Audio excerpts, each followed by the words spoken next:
14 bölüm. Серуянын уулу Жояб Дөөт падышанын оюнун баары Абышалом экенин билди. Жояб Текояга киши жиберип, ал жерден акылдуу аялды алдырып, ага мындай деди: кайгырып жаткан аялдай болуп, караги, зайтун майын сүйкөнбө. Көп күн аза күткөн аялдай болуп, падышага барда ага мындай деп айт. Жояб ага эмнени айтуу керек экендигин үйрөттү.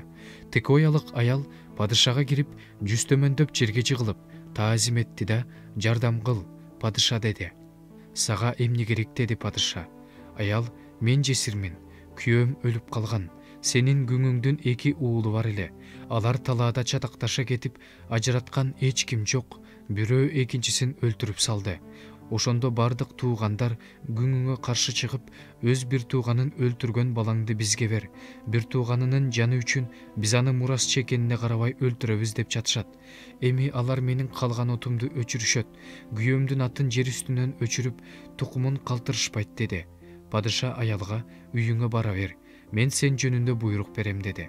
Бирок Текоялык аял падышага: мырзам падыша, күнөө менде жана менин атамдын тукумунда болсун.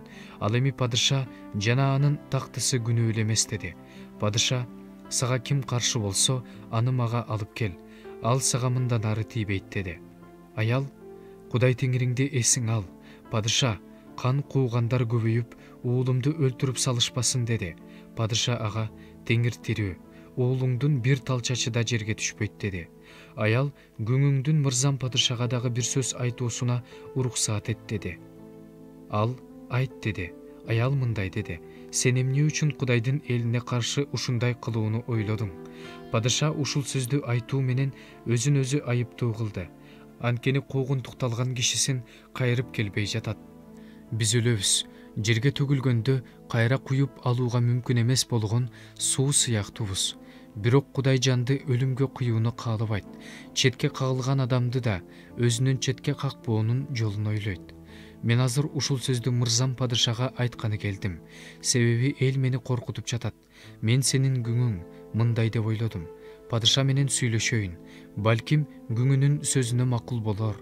Падыша кулак салып, Кудайдын мурасынын ичинен уулум экөөбүздү жок кылгысы келгендердин колунан күңүн куткарар. Мырзам падышанын сөзү мага сооронуч болсун.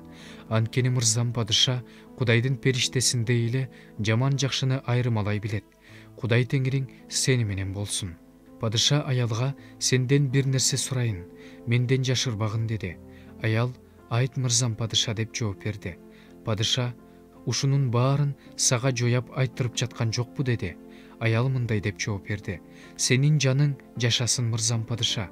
Мырзам падыша айткан сөздөн оңго да, солго да бурулганга болбойт. Чын эле мага кулуң Жояб буйруган. Күңүңдүн оозуна ушул сөздүн баарын ошол салган. Бул ишти башкача жол менен айтууну мага кулуң Жояб үйрөттү. Бирок менин мырзам Кудайдын периштесиндей акылдуу, жер үстүндө эмне болуп жатканынын баарын билет. Падыша Жоябка: мен сен айткандай кылдым. Барып, менин балам Абышаломду алып кел деди. Ошондо Жояб жүзтөмөндөп жыгылып, таазим кылып, батасын берди да: мырзам падыша, кулуң сенин алдыңда ырайым тапканын, кулунун сөзүн падыша аткарганын азыр билди деди.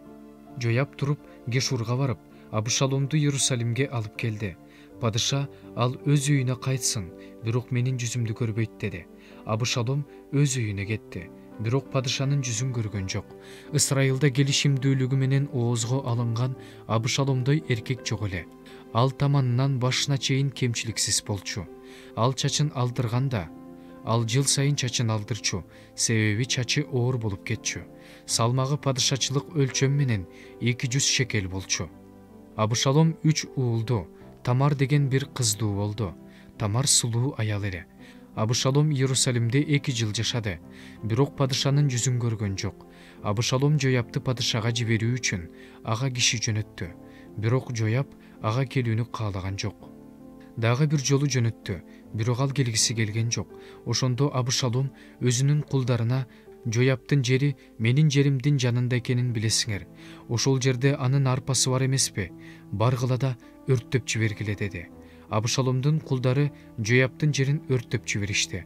Жояб туруп Абышаломдун үйүнө келди да Ага, эмне үчүн сенин кулдарың менин жеримди өрттөп жиберишти деди. Абышалом жояпка мындай деди: падышага Гешурдан эмнеге келдим? Ошол жерде калганым артык эмес беле? Падышанын жүзүн көргүм келет.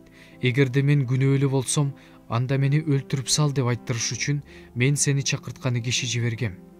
Жояп падышага барып, ушул сөздөрдү айтып берди. Падыша Абышаломду чакырды.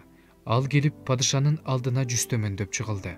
Падыша Абышаломдун жүзүнөн сүйдү.